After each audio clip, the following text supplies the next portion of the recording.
पढ़े के बाद मने कि 1857 के क्रांति 1857 के क्रांति पढ़े के बाद कहत कि 1857 के क्रांति जौन भइल रहे नु एकर तत्कालीन कारण का रहे राइफल चर्बी युक्त कारतूस के प्रयोग करवावत रह सब बरियारी केकरा से भारतीय से यही चलते का भइल रहे 1857 के क्रांति कहत कि 1857 के क्रांति में कौन राइफलवा के जगह कौन राइफल लाई रहा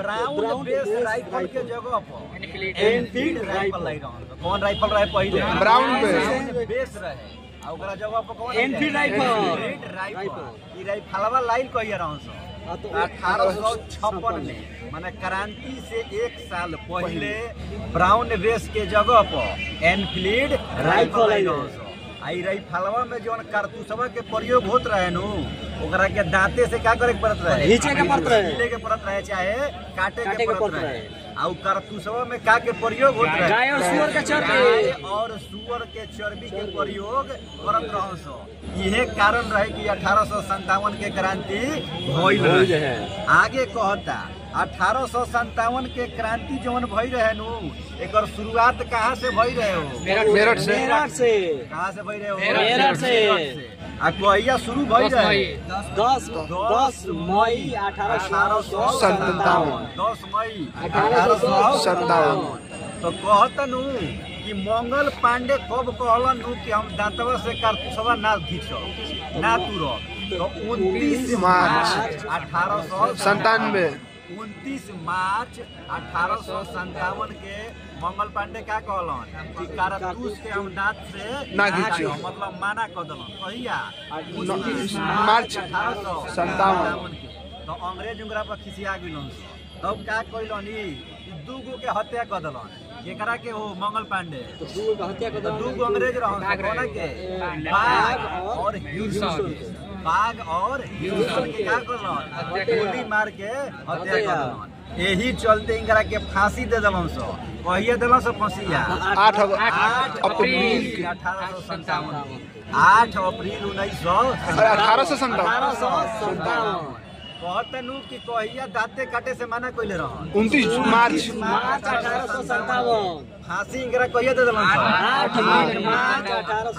अप्रैल 1857 के फांसी पर चढ़ा दलन सो कहता कि जोना घरे फांसी पर चढ़त रहन मंगल पांडे एगो नारा बोलले हल्ला बोल का कहले रहन हल्ला बोल आगे कहता जवन ई रहन मंगल पांडे कौन नेटिव इन्फेंट्री से रहन 34वीं नेटिव इन्फेंट्री से रहन कौन से रहन 34वां रेजिमेंट से रहन कौन रेजिमेंट से 34वां रेजिमेंट से रहन कहता कि विद्रोह के शुरुआत हो गई कहिया ले 10 मई 1857 आ कहां से भइल मेरठ से कहां से भइल मेरठ से आई कौन शुरू कइलो सो कौन टुकड़ी 20वीं नेटिव इन्फेंट्री माने 20वीं बटालियन जोन रहन सनु ओहे विद्रोह शुरू कइलो सो बहुत आगे एकर शुरुआत हो गई कहता कि जोना घरी 1857 के क्रांति भई रहे वो घरी भारत के गवर्नर जनरल के रहे कैनिंग रहे कौन रहे हो कैनिंग आ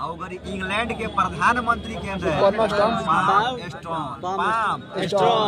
पाम स्टोन कोना पार्टी से रहे लिबरल पार्टी से कोना पार्टी से लिबरल पार्टी से रहे आगे कहता नु कि 1857 के तो क्रांति हो गई का हो गई क्रांति हो गई एकरा में के कहां से नेतृत्व करत रहे सुनी हो कहता कि दिल्ली से नेतृत्व के करत रहे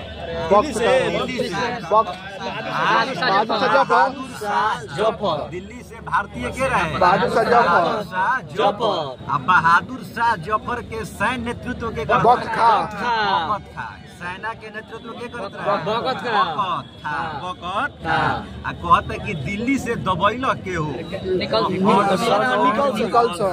हडसन और हडसन तो का कइलो दबा देलो लेकिन निकलसन का मार गई मतलब निकल गई निकल गई हडसन दिल्ली से दबा देलो निकलसन निकल गइलू है आ हडसन मार गई हडसन दबा देलो आ आ निकलसन मारल गइल निकलसन कहता कानपुर से के भारतीय नेतृत्व कर नाना साहब के रहे हो नाना साहब के अन्य नाम का हो धोधुपांत का नाम हो धोधुपांत कहता नु कि कानपुर से सैन्य नेतृत्व के करत रहे कानपुर से सैन्य नेतृत्व तात्या तोपे दिल्ली से सैन्य नेतृत्व बख्त खा तात्या टोपे के अन्य नाम क्या रहे रामचंद्र कहता कानपुर से कौन अंग्रेज दबैले रहे हो कैंपबेल कौन दबैले रहे कानपुर से और पढ़े के बामनी के लखनऊ से नेतृत्व भारतीय के करत रहे बेगम हजरत एकरा के और एगो नाम से जानी ला जा का मोहम्मदी खातून बेगम हजरत महल के अन्य नाम का रहे मोहम्मदी खातून आ कहाँ से नेतृत्व करत रहे लखनऊ से कहाँ से हो लखनऊ से विद्रोहवा के दबैले कौन रहे लॉरेंस रहे कौन रहे हो हेनरी लॉरेंस मारल गइल लेकिन दबा दलक कौन हेनरी लॉरेंस मारल गइल कहाँ लखनऊ के दबावे में आ कौन बाच गइल कैंपबेल कौन दबा दल कहाँ से लखनऊ से कहाँ से दबैल अब नेतृत्व भइल झांसी से के रहे हो झांसी की महाराज लक्ष्मी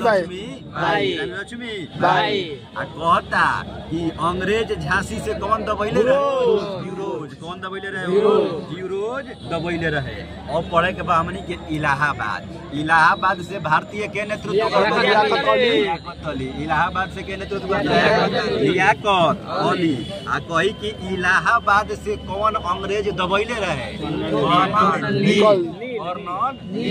जहाँ जहाँ बात लागल बा ओजा नील लगा देवे के बा जगदीशपुर से भारतीय के रहे हो बिरकुंवर सिंह आ कही कि जगदीशपुर से कौन अंग्रेज दबैले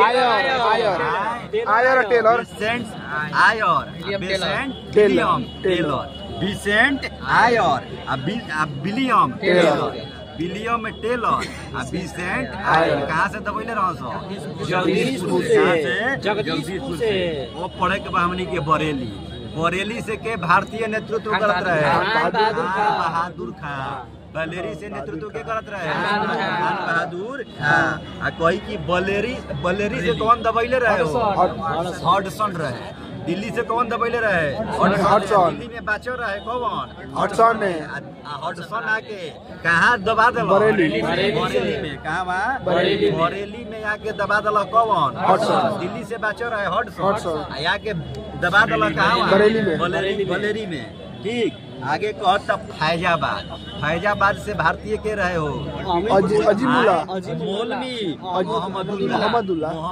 मौलवी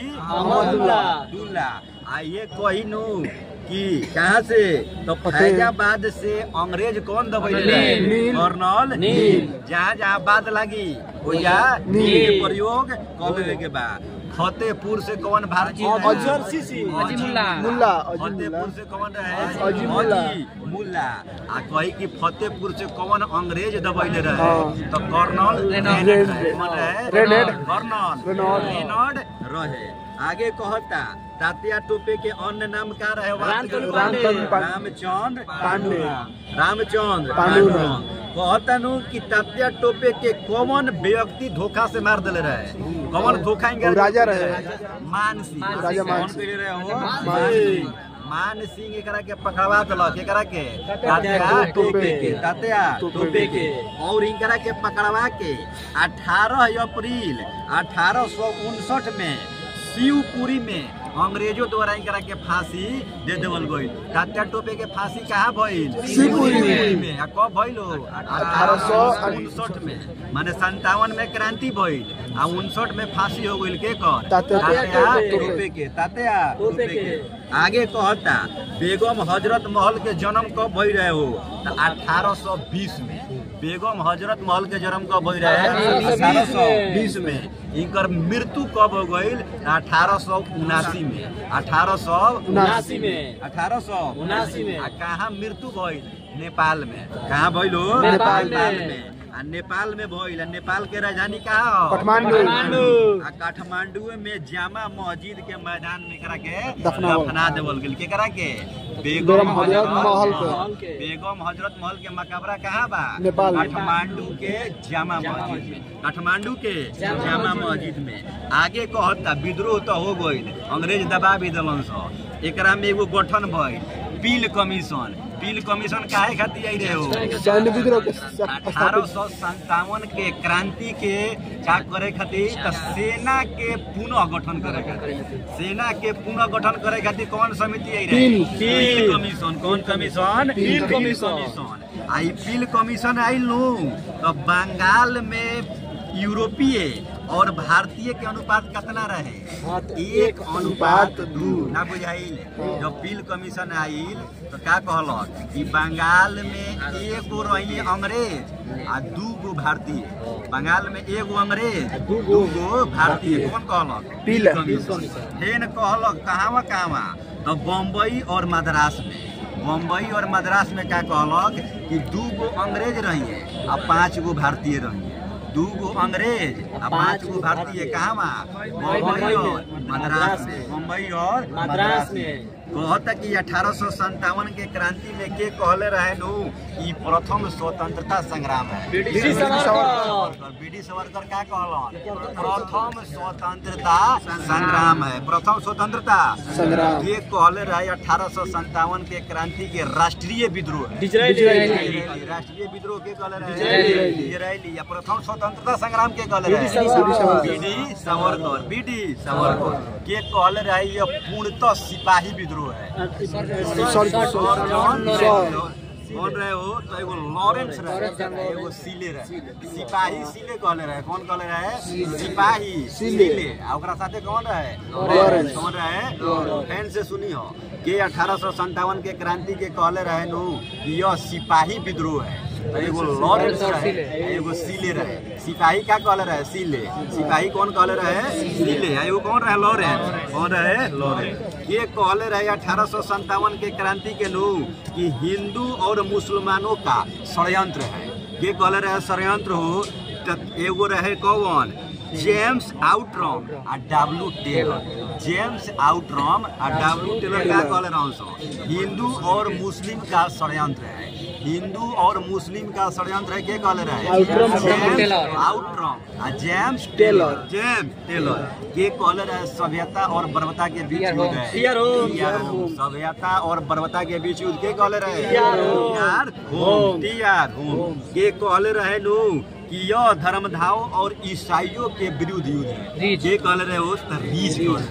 ये कहले रहे कि धर्मधाव और ईसाइयों के विरुद्ध युद्ध है। ये कहले रहे? रीछ कहले रहे। कहता कि अंग्रेज कौना के गैर लड़ाकू घोषित कैले रहन स।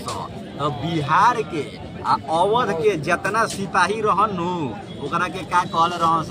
गैर लड़ाकू। का कहले रहन स? गैर लड़ाकू। माने जे अंग्रेज के सहयोग ना करत रहे ओकरा के का घोषित कैले रहन? गैर लड़ाकू। आ के सहयोग ना करत रहे तो 2 आदमी बिहार आ एगो अवध के जितना सिपाही रहन स ई अंग्रेज के सपोर्ट ना करत रहन स। यही चलते अंग्रेज ओकरा के का घोषित कैले रहन स? गैर लड़ाकू। गैर लड़ाकू। लेकिन कहता कि लड़ाकू कोना के घोषित कैले रहन स? तो 3 गो के करा के हो तो सिख के, गोरखा के आ पठान के। सिख, गोरखा, पठान यानी के हेल्प कैलन स। यही चलते का घोषित कर देलन स? लड़ाकू। का घोषित कैलन स? लड़ाकू। कहता नु कि भारतीय सेना में सबसे ऊंचा पद का के मिलत है? सूबेदार के। कहता कि जोना अगर ये अंग्रेज रहन स सबसे ऊंचा पद कोना के देत रहन? सूबेदार के। कोना के? सूबेदार के। आगे कहता कि हीरोज जवन रहे नु लक्ष्मीबाई के बारे में एगो कथन कहले रहे नु कि क्रांतिकारियों में ये अकेली मर्द है। क्रांतिकारियों में अकेली मर्द के कहले रहे? हीरोज। एकरा के कहले रहे हो? रानी लक्ष्मीबाई के। रानी लक्ष्मीबाई के। तो आओ हमनी के 1857 के रिवीजन हो गई।